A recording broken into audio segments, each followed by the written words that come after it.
जय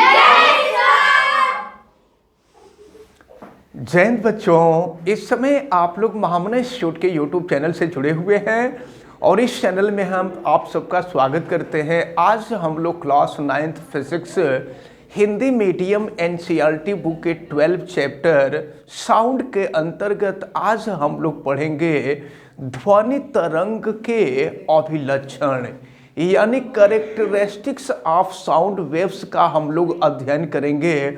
और चलिए हम आपको ध्वनि तरंग के अंदर जितने भी गुण पाए जाते हैं, जितने भी लक्षण पाए जाते हैं, इन सब के बारे में हम आपको आज बताएंगे। तो सबसे पहले जैसा कि आप जानते हैं कि वे तरंगें जो एक स्थान से दूसरे स्थान तक ऊर्जा लेकर के जाती हैं उन्हें हम यांत्रिक तरंगे कहते हैं। और यांत्रिक तरंगे दो प्रकार की होती हैं, जिनमें पहला अनुप्रस्थ तरंग बताया गया था और दूसरा अनुदैर्ध्य तरंग बताया गया था। ये सब सारी चीज़ें पिछले वीडियो में डिटेल में बताई गई थी, यहाँ पर हम शॉर्ट में बताते हुए आगे चलेंगे। फिर अनुप्रस्थ तरंग के बारे में आपको बताया गया था कि वे तरंगें जिनमें माध्यम के कण तरंग संचरण के दिशा के लंबवत कंपन करते हैं उनको अनुप्रस्थ तरंग कहते हैं। और वे तरंगें जिनमें माध्यम के कण तरंग संचरण के दिशा में ही कंपन करते हैं उन्हें हम अनुदैर्ध्य तरंग कहते हैं। तो ध्वनि जो है एक प्रकार की अनुदैर्ध्य तरंग है, और जब कोई भी अनुदैर्ध्य तरंग चलती है तो आपको बताया गया था कि माध्यम के कण एक जगह एकत्रित हो जाते हैं, फिर अगले स्थिति में माध्यम के कण जो हैं वो दूर दूर हो जाते हैं, फिर अगले क्षण माध्यम के कण पास पास हो जाते हैं, और फिर जो है फिर माध्यम के कण दूर दूर हो जाते हैं, फिर पास पास हो जाते हैं और फिर दूर दूर हो जाते हैं। ये क्रमशः होता रहता है जब ध्वनि तरंग चलती है। तो जहाँ माध्यम के कण पास पास होते हैं उसको हम संपीड़न कहते हैं यानी कि कंप्रेशन कहते हैं, और इसको C से हम रिप्रेजेंट करते हैं। और फिर उसके तुरंत बाद जहाँ माध्यम के कण दूर दूर रहते हैं उसको विरलन कहते हैं यानी रेयरफैक्शन कहते हैं, और इसको हम R से रिप्रेजेंट करते हैं। तो जब भी ध्वनि तरंग एक स्थान से दूसरे स्थान तक चलती है ना, तो माध्यम में ये कंप्रेशन, रेयरफैक्शन या कह लीजिए संपीड़न, विरलन, संपीड़न, विरलन, संपीड़न, विरलन, इस तरह से माध्यम में होता रहता है। और ये तब तक होता रहता है जब तक ध्वनि स्रोत से, ध्वनि स्रोत माने जहाँ से ध्वनि उत्पन्न हो रही है, ध्वनि स्रोत से ध्वनि जब तक हमारे कान तक नहीं पहुँच जाती है तब तक ये क्रिया होती रहती है। अब इसके बाद देखें, हम लोग देखेंगे कि ध्वनि तरंगों के अंदर कौन कौन से गुण पाए जाते हैं। तो आज हम लोग ध्वनि तरंग के ढेर सारे गुणों को पढ़ेंगे, जिनमें सबसे पहले हम लोग पढ़ेंगे तरंग दैर्ध्य के बारे में। कोई भी तरंग चलती है तो उसका तरंग दैर्ध्य होता है। तो हम आपको ध्वनि तरंग के तरंग दैर्ध्य के बारे में सबसे पहले पढ़ेंगे।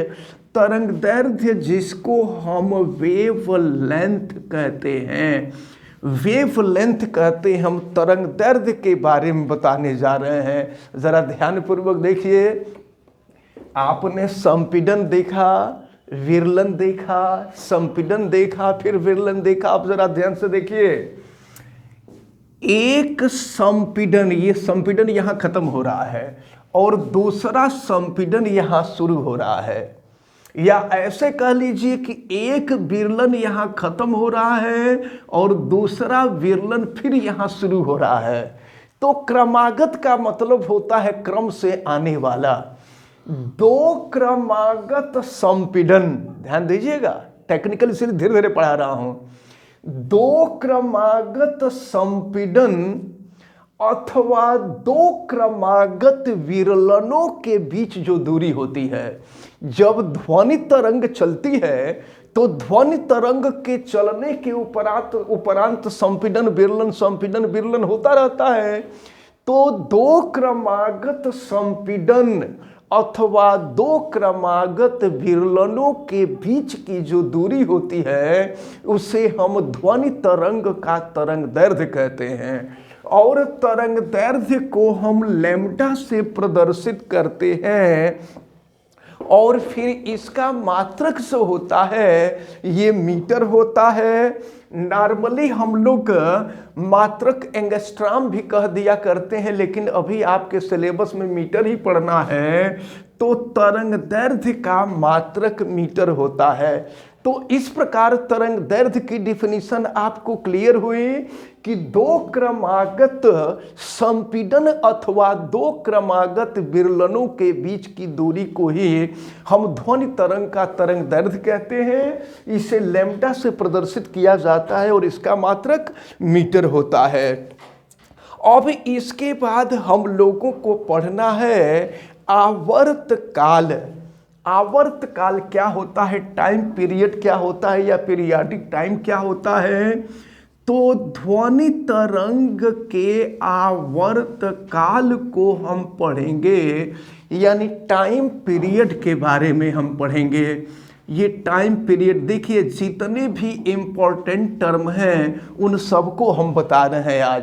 तो टाइम पीरियड क्या होता है जरा ध्यान पूर्वक देखें। एक संपीड़न अथवा एक विरलन में जितना समय लगता है ध्वनि तरंग के संचरण के दौरान, यानी जब ध्वनि तरंग चल रही होती है तो ध्वनि तरंग के संचरण के दौरान एक संपीड़न अथवा एक विरलन में लगे हुए समय को ध्वनि तरंग का आवर्तकाल कहते हैं। और आवर्तकाल को कैपिटल टी से प्रदर्शित किया जाता है, क्योंकि आवर्तकाल टाइम है और टाइम का मात्रक सेकंड होता है। तो इस प्रकार आवर्तकाल का जो मात्रक होता है वह सेकंड होता है, ये हमें याद रखना होगा। इसके बाद ये सब ध्वनि तरंग के लक्षण हम लोग पढ़ रहे हैं। ध्वनि तरंग के से संबंधित ये सब परिभाषाएं हैं, ये सभी गुण ध्वनि तरंग के अंदर पाए जाते हैं।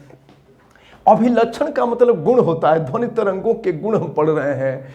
अब आवर्तकाल के बाद अगली जो डेफिनेशन आती है वो है आवृत्ति, यानी हम इसको कहा करते हैं फ्रीक्वेंसी।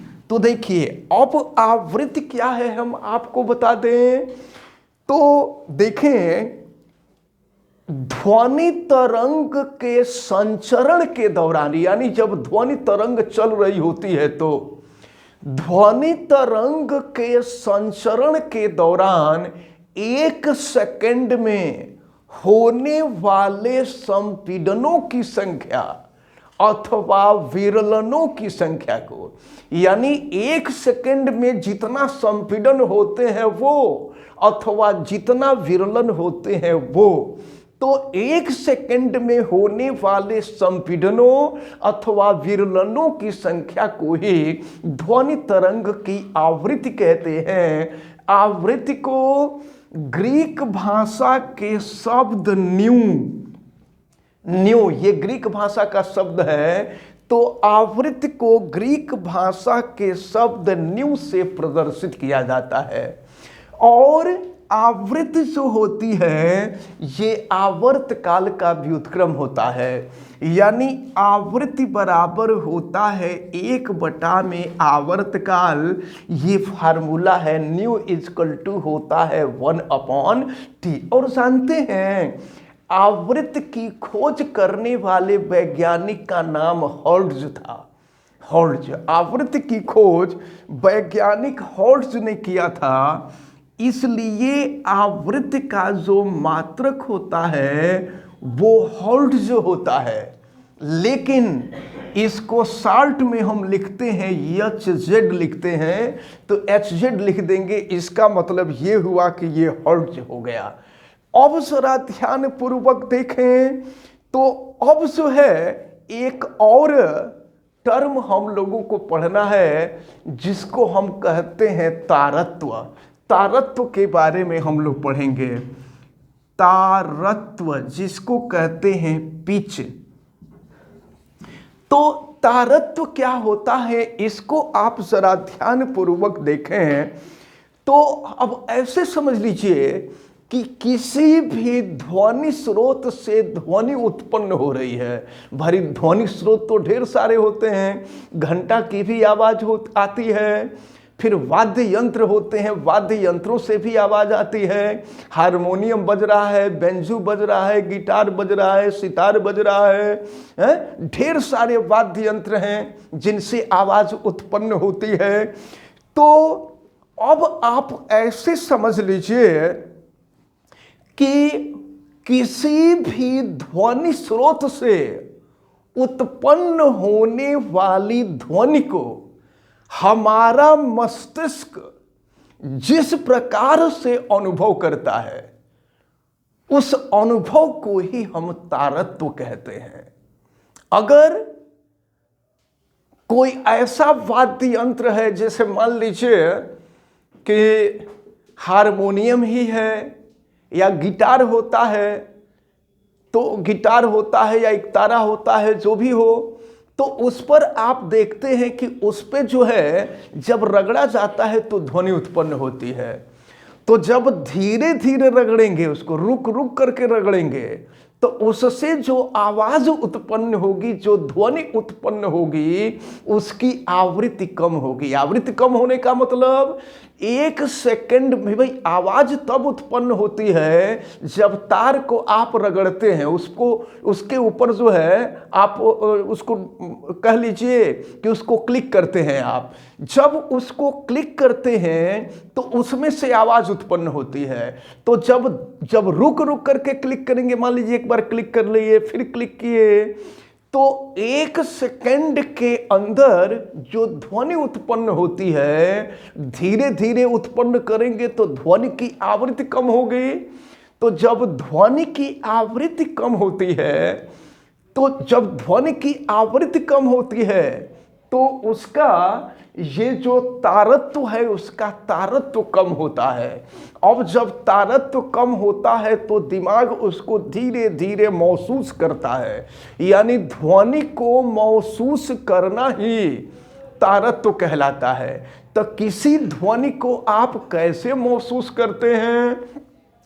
तो अगर ध्वनि की आवृत्ति कम है तो उसका तारत्व कम होगा, अगर आवृत्ति ज्यादा है तो उसका तारत्व ज्यादा होगा।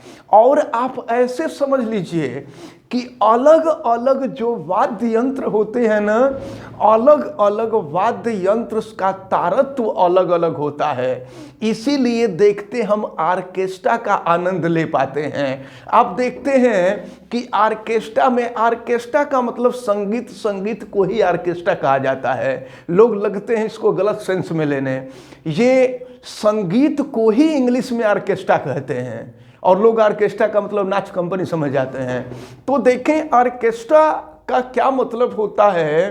तो यहाँ पर हम आपको बता रहे हैं कि आर्केस्ट्रा में ढेर सारे वाद्य यंत्र होते हैं। ढोलक होता है, तबला होता है, बेंजू होता है, कांगो होता है, ढेर सारे वायलिन होता है, सितार होता है, ढेर सारे वाद्य यंत्र होते हैं और सबका तारत्व अलग अलग होता है। अगर सबका तारत्व एक समान होता ना तो सभी आवाज हमको एक साथ सुनाई देते। जब सभी आवाज एक साथ सुनाई देते तो हम बिल्कुल घबरा जाते और हमको परेशानी होने लगती। तो अब यहाँ पर तारत्व, अलग अलग ध्वनि या अलग अलग वाद्य यंत्र का तारत्व अधिक होता है। तारत्व अधिक होने का मतलब अलग अलग वाद्य यंत्र की फ्रीक्वेंसी अलग होती है। ऐसा नहीं होता है कि अगर कोई व्यक्ति तबला बजा रहा हो, बगल में कोई ढोलक बजा रहा हो और कोई बेंजू बजा रहा है, कोई गिटार बजा रहा हो, तो ऐसा नहीं कि सभी लोग एक साथ उस पर मारना शुरू करते हैं। ऐसा नहीं होता है, सब अलग अलग उस पर मारते हैं। तो अलग अलग समय पे उसको ठोकते हैं या उसको उसके ऊपर जो है वार करते हैं या क्लिक करते हैं। तो इससे अलग अलग ध्वनि उत्पन्न होती है, अलग अलग ध्वनि उत्पन्न होती है। यानी ऐसे कह लीजिए कि तबले का तारत्व कुछ और होता है। तारत्व का मतलब फ्रीक्वेंसी समझ लीजिए। अगर जल्दी जल्दी उस पर मारेंगे तो उसकी फ्रीक्वेंसी ज़्यादा होगी। फ्रीक्वेंसी ज़्यादा होगी, देखते हैं कभी तबला बजाया जाता है तो कभी ऐसे जल्दी जल्दी बजाने लगते हैं तो लोग बहुत जल्दी जल्दी आवाज़ आने लगती है, तो उसका तारत्व अधिक होता है। कभी कभी ऐसे पीटना शुरू करते हैं तो उसका तारत्व अलग होता है, तो उसकी अलग आवृत्ति होती। जल्दी जल्दी उस पर मारा जाता है तो उसकी ज़्यादा आवृत्ति उत्पन्न होती है। धीरे धीरे रुक रुक करके मारा जाता है तो कम आवृत्ति उत्पन्न होती है। तो उसकी आवृत्ति यानी तबले की आवृत्ति अलग होती है, ढोलक की आवृत्ति अलग होती है। आवृत्ति का मतलब ही होता है तारत्व। इसी तरह से बेंजू का अलग होता है, हारमोनियम का अलग होता है। तो जब सबका अलग अलग तारत्व होता है, इसी वजह से जब आप ऑर्केस्ट्रा सुन रहे होते हैं तो उस समय सबकी आवाज़ जो होती है वो हमारे कान तक पहुंचती है। अगर सबका तारत्व एक होता, सबकी फ्रीक्वेंसी एक होती, तो जितने वाद्य यंत्र हैं उनसे निकलने वाला आवाज एक साथ हमारे कान पर पहुंचता। और जब एक साथ हमारे कान पर पहुंचता तो उसको हम बर्दाश्त नहीं कर पाते, हम वहां से छोड़ करके भाग जाते। लेकिन ऐसा होता नहीं। ऐसा अगर होता तो कोई जो है संगीत का आनंद ही नहीं लेता, कोई ऑर्केस्ट्रा का आनंद ही नहीं लेता।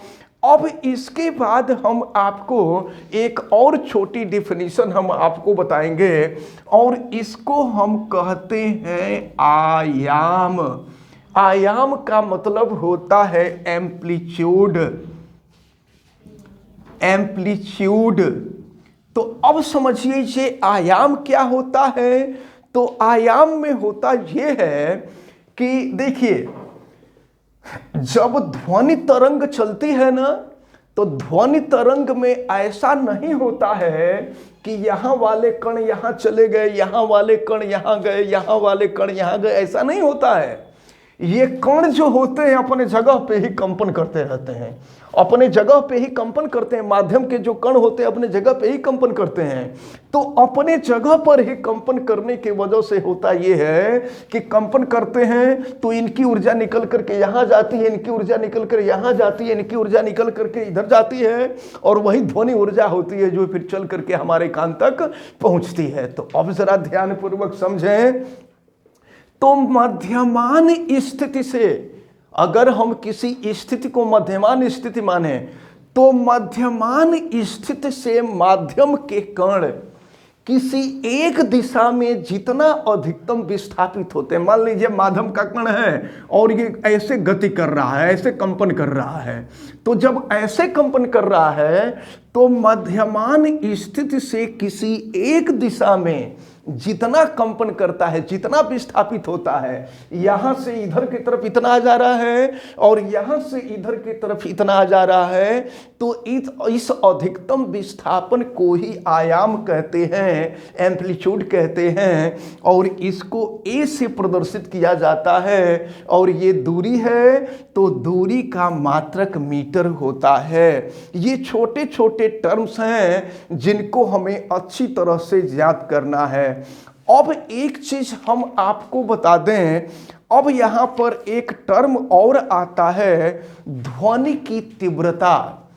तीव्रता जिसको कहते हैं इंटेंसिटी कहते हैं, तीव्रता या तीव्रता, या इसी को हम कहते हैं प्रबलता। ध्वनि की प्रबलता भी कहते हैं, ध्वनि की प्रबलता जिसको हम इंटेंसिटी कहते हैं, इंटेंसिटी। तो ये प्रबलता क्या होती है इसको हम लोग देखेंगे।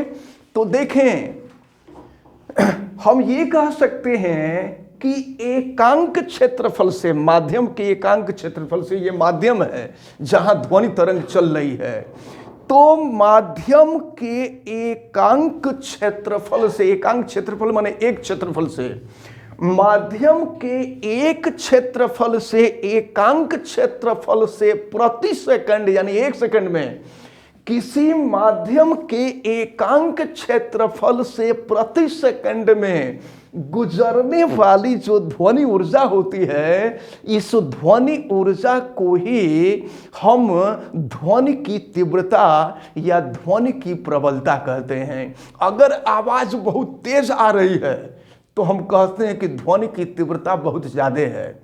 आवाज़ धीरे धीरे आ रही है तो कहते हैं कि ध्वनि की तीव्रता बहुत कम है। देखते हैं कभी कभी लाउड स्पीकर बजता है, लाउड स्पीकर से बोलने वाला माइक होता है, कभी धीरे से बोलते हैं तो आवाज़ बहुत तेज आती है, इसका मतलब कि उसकी इंटेंसिटी बहुत ज़्यादा है। और कभी कभी जाकर के खूब चिल्लाने लगते हैं तो भी पास वाले को सुनाई नहीं देता है, तो उसकी तीव्रता जो होती है वो कम होती है या प्रबलता कम होती है।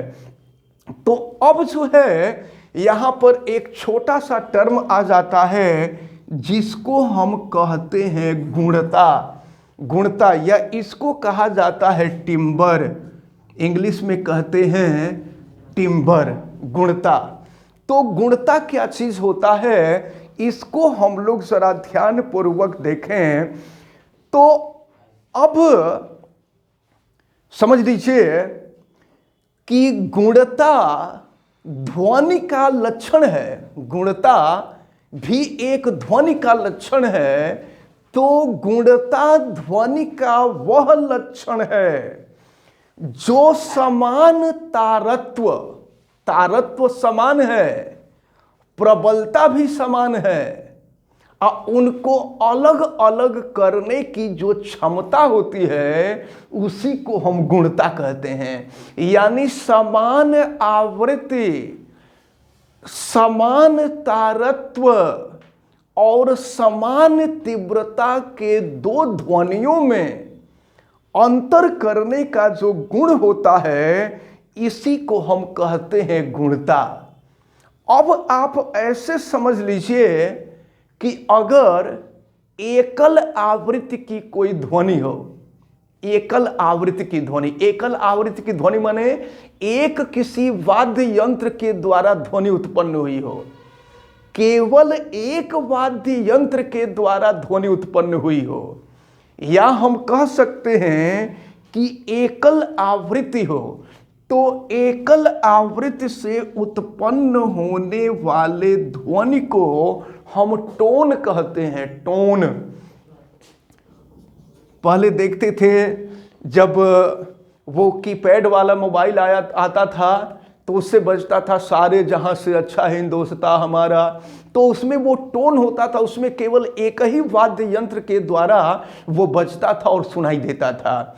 तो एकल आवृत्ति से एकल आवृत्ति की ध्वनि को हम कहा करते हैं, हम टोन कहा करते हैं। और ऐसे समझ लीजिए कि अगर अनेक आवृत्तियों की ध्वनि, ऐसी ध्वनि जिसमें ढेर सारी आवृत्तियों का मिक्सचर हो, तो उसको हम कहते हैं स्वर। स्वर इंग्लिश में कहा करते हैं नोट। समझ लीजिए आप, अगर एक वाद्य यंत्र से जो आवाज उत्पन्न होगी उसको हम कहेंगे टोन, ये टोन है। लोग कहा करते थे ना मोबाइल ट्यून कहा करते थे, मोबाइल ट्यून, तो ये टोन होता है। और इसी तरह से अगर कई वाद्य यंत्र एक साथ बज रहे हों और उनसे जो ध्वनि उत्पन्न हो रही हो तो उसको हम कहा करते हैं स्वर। ये नोट जो होता है, ये जो स्वर होता है, ये हम लोगों के लिए कर्ण प्रिय होता है। कर्ण प्रिय का मतलब हमको सुनने में अच्छा लगता है, आराम लगता है। अगर कोई बहुत बड़े मानसिक तनाव में है तो इसको सुनेंगे तो हमारा तनाव कम होता है। लेकिन कुछ ऐसी ध्वनियां उत्पन्न होती हैं जो हमारे कान के लिए दुखद होती हैं, सुखद नहीं होती हैं। इनको हम कहा करते हैं स्वर, इनको हम कहा करते हैं शोर, कहा करते हैं नॉइज, कहा करते हैं। ये शोर होता है। अगर मान लीजिए जितने भी वाद्य यंत्र हैं इनको हम नॉइज कहा करते हैं।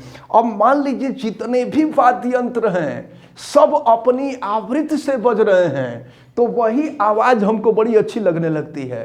और सब पता चले कि जितने वाद्य यंत्र हैं सब एक साथ पीटना शुरू करते हैं तो उससे जो उत्पन्न होगा वो शोर होगा। जैसे आप लोग क्लास में बैठते हैं तो सभी लोग अगर एक साथ हाथ जोड़ करके प्रार्थना करते हैं तो प्रार्थना हो जाता है। अब वही सब लोग अपना अलग अलग प्रार्थना करने लगे तो वही शोर हो जाएगा। तो ये जो होता है ये अप्रिय होता है, ये सुनने में अच्छा नहीं लगता है। तो इस तरह से आज हमने आपको ध्वनि के अंदर जितने भी लक्षण पाए जाते हैं, ध्वनि में जितने भी गुण पाए जाते हैं, सभी गुणों के बारे में हमने बताया। इन सबको आप बहुत अच्छी तरह से तैयार किए रहिएगा और हमें उम्मीद है कि आपको ये जितनी डिफिनीशन हम बताए हैं ये सारी डिफिनीशन आपको अच्छी तरह से समझ में आई होगी। आप वीडियो को लाइक ज़रूर कीजिएगा और अगर आप चैनल पे नए हैं तो चैनल को सब्सक्राइब भी कर लीजिए, बेल आइकन को भी प्रेस करें। और अगर किसी प्रकार की कोई दिक्कत समझ में आती है तो आप हमें कमेंट करके जरूर बतावें और वीडियो को मैक्सिमम स्टूडेंट तक शेयर करें। आप सभी लोगों का बहुत बहुत धन्यवाद। जय हिंद।